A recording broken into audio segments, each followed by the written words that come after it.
In today's video, I'm going to teach you how to set up an IMAP and SMTP email account in Gmail.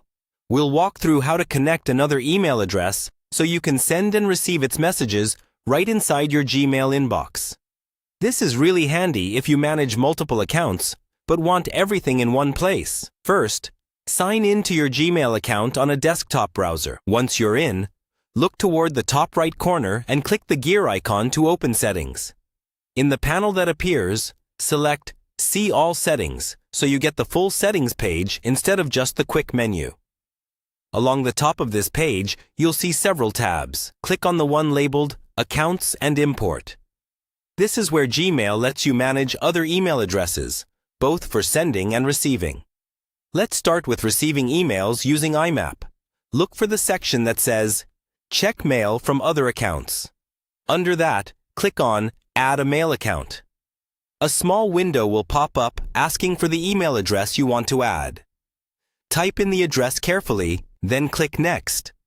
Gmail will ask how you want to import mail. Choose the option to import using POP3, or, if your provider supports it and you see the option, using IMAP. Most modern providers support IMAP, which keeps your mail in sync across devices. You'll then be prompted for the username, password, and the incoming mail server, along with the correct port number. These details come from your email provider, so it's worth double-checking their help pages if you're unsure. You'll also see a few extra options, like whether to leave a copy of the message on the server or whether to label incoming messages. It's usually a good idea to leave a copy on the server and to apply a label so you can easily see which emails come from that account. When everything looks correct, click Add Account and let Gmail verify the settings. Next, let's set up SMTP, which handles sending email from that same address within Gmail.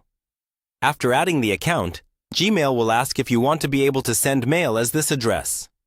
Choose Yes, then enter the name you want recipients to see. On the next screen, type in the SMTP server, the port, and your login details, again using the information from your email provider. Make sure the correct security type, like TLS or SSL, is selected. When you save this, Gmail will send a confirmation code to that email address. Grab that code, paste it into the verification box, and confirm. Once that's done, you'll be able to both send and receive mail for that account directly through Gmail.